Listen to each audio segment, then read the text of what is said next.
Good day, YouTube viewers. Jeremy Johnson with the Indie Investment Group. I'll have a video today about the very first deal I did, which was a few years ago, going back to 2017. So wanted to talk about the deal, how it went about, and everything that went along with that. So this should be a good informative video for some of you who are interested, and so stick with me.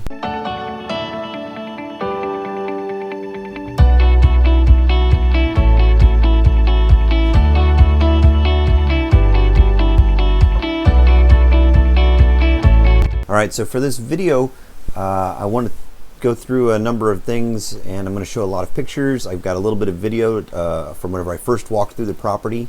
I have some follow-up pictures, and then I'll discuss some of the numbers and how that all went down. Wanted to make sure that everyone is seeing what gets a chance to really look at all the information as much as we have.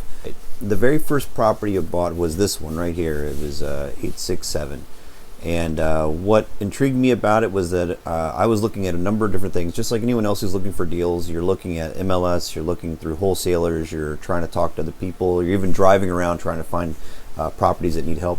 But one of the other things that I was watching at the time was I was also paying interest into foreclosures and auctions. And so this one came up on an auction. It actually came up on auction.com. And as soon as it came up, I realized that there was some potential here. I did a drive past the property, went to look at it before I made any bids. Looked at it, it looked like it was in good shape. I felt like it was going to be, it might need some renovation work, but it felt like it could easily be worth a decent amount. So I had an amount in my head that I didn't want to go past. And when the day came, we placed some bids on it, and lo and behold, we were able to pick it up for $110,000. So why that's important is that we paid $110,000 for it, but it is a 4-bedroom, 3-bath, 1,600 square feet. That told me that in the area, and it was right next to a military base, it told me that for that area, more than likely, it should rent for about $1,500 to $1,600. And it already had a fenced-in yard. It would allow pets. There was a number of things that were going for it. So I felt like we had a lot of wiggle room. We were planning on doing a BRRRR strategy of buy, rehabbing it, renting it, and then refinancing it to pull all the cash out. So it should have been worth close to $150,000 to $160,000 from our early estimates based on the market area. So that told me then that if we could go in at $150,000 to $160,000, pulling out about 70% or 80% of our equity out of that, then we should be able to pull almost all of our cash back out. And so that's the idea, is that if you can maintain that capital, that would have been great. So anyway, so bought it, was actually at dinner with my wife, and I was like, hey, I think I just bought a house. And that's how it all started. Okay, so here's opening up, walking through, seeing the interior for the first time. There's a stairway to my left. Straight ahead is the kitchen, small hallway. To the right is this family room. You can see there's some damage between the carpet and the entry. There's a bay window to the right, is in bad shape. Looks like a couple windows have to be replaced. Fireplace, don't know if it works or not at this point. It's kind of damaged. You can see around that they're also missing an upper light. The trim in the entire house is still the wood color trim, except for this area right coming up here. You can see they used the bright laminate on the floor, and it's not real laminate flooring, it's more of that roll-out flooring. Really cheap. Back to the exterior, the fences in decent shape, but it needs fixed. There's that shed in the back, which becomes a little bit of a problem down the road, but we did get rid of it. There's the exterior door going back out to the patio. So this is the kitchen. The tile, the carpet, they carpeted this whole area, and then the entry. We changed that, and we actually do it a little differently. There's the half bath on the left, and you can see out the front area. It's a pretty good sized suburb. This is the kitchen. That upper cabinet there, and in between the dining room, we ended up ripping that out. This little nook, same cheap kind of flooring, ugly walls. We did go in the garage, I'm sparing you that. Okay, now going upstairs, Once we got upstairs, it was kind of musty smelling. It definitely had sat empty for a little while. Had the one bath right here, full bath, and there was a half bath downstairs, and then this is the master here. So the master was in decent shape. It was over the garage, and it had a window unit AC, which becomes important later also. Skylight. Skylights can be a problem, but that one didn't look like it was leaking. So it does have an ensuite and a walk-in. And now you've still got 3 more bedrooms. We got bedroom number 1 here on the right. It's a little bedroom. You have another, this is the hall closet here. Then you have a big bedroom up here on the left. This big bedroom looks over the backyard, and it's actually a really pretty lot.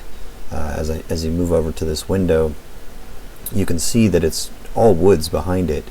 It sits in this little suburb, but where it sits is this little park, woods behind it, which is good and bad. It's bad for safety. A lot of people worry about people coming in from the woods, but it's good in the fact that it's a really pretty view.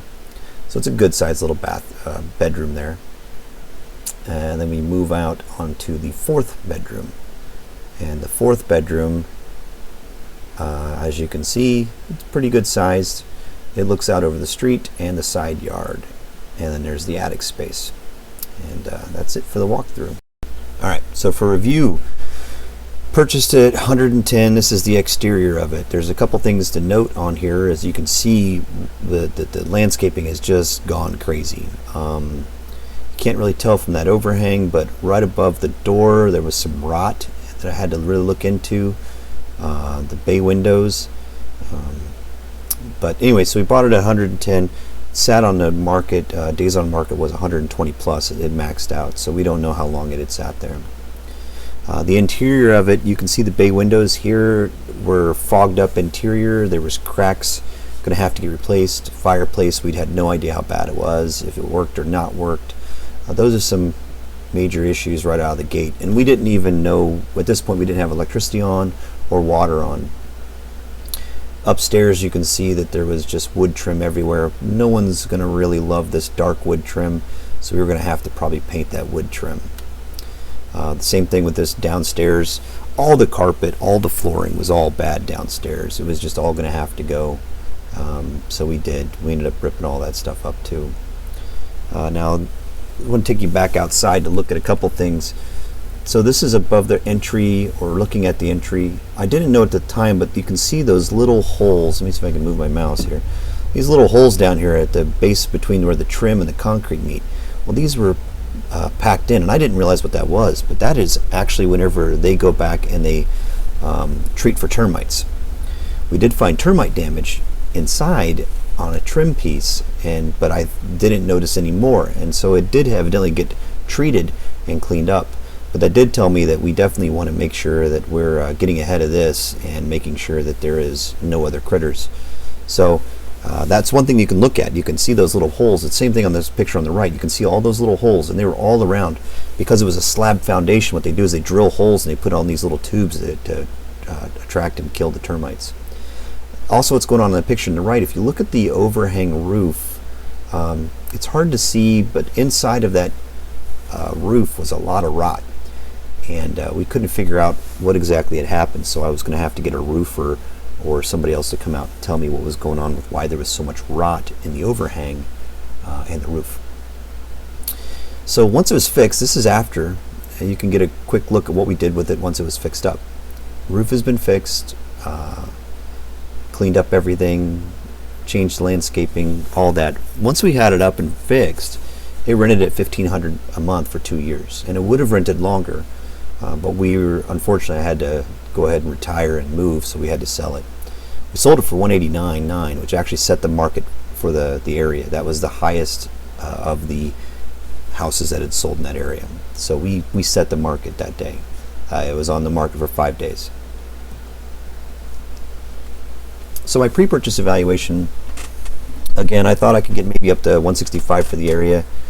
I thought that $25,000 worth of renovations was about what we would see, and I thought that we could get $1,500 plus. Now, we could have easily gotten more than $1,500, but the tenant that was in it didn't have pets, so they didn't need to pay for pets. So we planned on refinancing with the BRRRR method in about 18 months. That was our initial exit strategy. The kitchen was in bad shape, old, countertop was bad, the cabinets were in bad shape. The picture on the right shows what I'm talking about. Between the kitchen and the dining room, there was this overhead cabinet area, this that was really blocking the sight lines, and we really didn't like it. Didn't like the way that any of this was done. It was just ugly. So complete remodel was going to cost us about 10 grand. We were going to refinish the cabinets. That's what we did. Damaged windows, all the flooring, another 10K right there. Because we're talking about all the flooring, not just the flooring downstairs, but all the carpets, everything. So that's another $10,000 based on all of that. And then you go upstairs and you say, okay, all the wood's going to have to get either replaced or painted white. And then we still replace ceiling fans. Master bath needs to get upgraded and fixed because it was, again, very dated, very kind of just had been left. The house was built in the late 90s, or actually early 90s, and it was just, it still basically had all that same features. Once we gauged the water, we had a leak. It was a pretty substantial leak. It was leaking all around the water heater, and it was getting through the floor, through the wall, into the family room. So the slab foundation had all the tubing for all the pipes for your supply lines all ran through the foundation.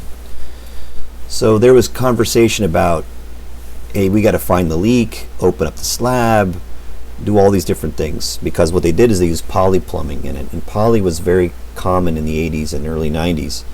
And what it is it's this kind of plastic poly kind of piping that can get hairline cracks, and it actually, if it leaks in the walls, it can cause major damage, not including mold. There was no way we could rent this out knowing this was here. As a matter of fact, we couldn't have sold it knowing it was here. It's a major thing that has to get replaced. So we knew that we were stuck at this point. We had a leak. It was in the slab. Nothing we could do about it. We were looking at weeks and about $15,000 eating this right out of the gate. And this was a really bad day. And then we had the roof and gutters. So the roof, like I was saying, had this major issue above it. The roof wasn't leaking, but it was most likely going to get replaced soon. But the original gutters were causing leak because what they did was they put on these guards on top of the gutters, and when they put those guards on the gutters, it had raised the shingles enough that the water would no longer seep down over the shingle and into the gutter. What it was doing was getting trapped between the gutter and the shingle, and so it was starting to rot all of that board everywhere else.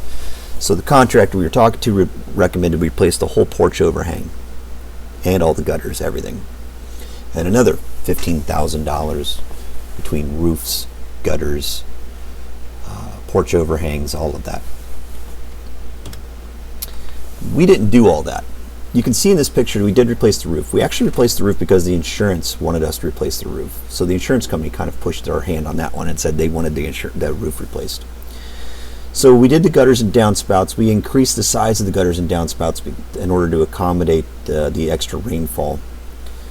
The plumbing, though, was interesting because instead of ripping up the slab like we had talked about, what we decided to do was go ahead and go in from where it first came in into the garage, and instead of going into the slab, we basically cut it off there and we ran all of the plumbing in the ceiling. So that opened up your ceiling, meaning that a lot of the drywall had to be replaced in the ceiling from where you ran all this new piping. But what that did also is it gave us a reason to just get rid of all the popcorn ceiling. So we got rid of all the popcorn, ripped up a part of the ceiling. The plumber came in, master plumber comes in, replumbs all the supply lines up top to bring us up to code, and so we had new supply lines. Plumbing was about $3,300, drywall was another $3,500. But we got off light because we could easily do that instead of $15,000, and what we were looking at originally was close to $20,000 in contractor costs. The shed, I wish I had a picture of what the shed was afterwards, but the shed was, they actually had foundation, poured concrete foundation for that thing, which caused a major problem because that thing was a major eyesore. They had broken glass behind that shed, anything else that possibly could have been stored back there was in bad, was right behind there. So what we had to do was we ripped down the shed, had it all removed. We got down to the foundation and we built a small deck over the foundation. So that small deck became a nice little kind of hangout. Now I recommended to the if someone were to come in and buy it, that maybe they get, they could put a gazebo on top of it or something else. But we just put a small deck over it to give them a nice little barbecue area. And then the exterior, you can see we've cleaned it up quite a bit. If you look a little bit, you can see maybe those larger downspouts. But cleaned it all up and repaired all that. It was way cheaper than having to try to replace that shed. If we were to try to replace that shed with another shed, it would have been thousands of dollars, and we didn't want to mess with it. Yeah, there was the picture of the foundation once we ripped it all out. So the kitchen, we needed to paint everything. We needed new tile floors, which was tile. Those same flooring was throughout. It's through the entry, that main hallway, the dining room, kitchen, and the breakfast nook. Brought in, we painted all of the cabinets, used new fixtures, improved the lighting, stainless steel appliances. All said, we were under our 10K.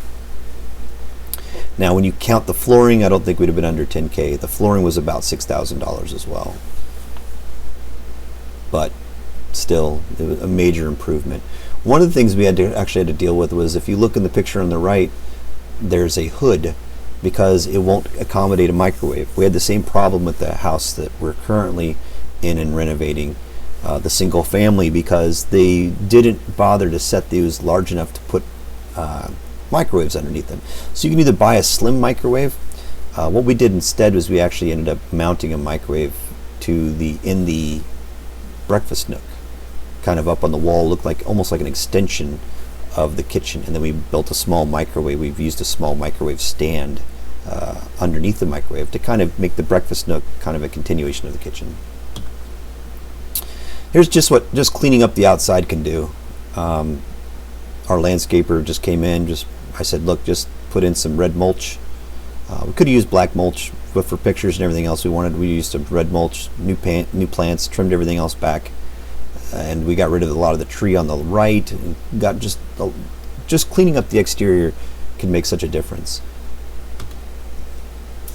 So everything else gets done. There's the improved bay window. The fireplace was fixed, but then I did put a plexiglass covering over the front of it. It did work, but I did put a plexiglass covering over the front of it, and basically told the renter that we were doing that in order to keep the draft out, which was true. We wanted to kind of keep no draft coming in from the fireplace and not to use it unless it needed to, because it was a little gas fireplace.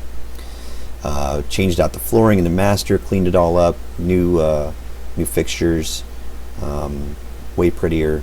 Same thing. This is on the left is the family room. On the right is from the family room looking at that little dining room. So we put in a new chandelier, changed out like I said, all the flooring, all the carpets, and then painted everything nice and pretty. You can see how that white trim and crown molding really makes a difference for how that family room looks. So our financials, cash outlay was $110 to start, plus our $23,000 worth of renovations. We had $150,000 in capital to start. We did have titles, inspections, utilities, other things we had to do with it, because we were paying all of that. When you buy through auction, you pay all closing costs, everything. Total cash outlay was a $139, which didn't leave us a lot of wiggle room. We only had about $10,000 in holding at that point. We then get it rented and starts to make $1,500 a month. So the net operating income after costs was about $13,000 a year was what we were making. We sold it for $189.9. We call it $190. Like I said, we set the high for the neighborhood, and we got $170 back after all the closing costs. It was about $175 back, I think, after closing costs. Anyway, so for the LLC, the rent, we made $26,000 in rent.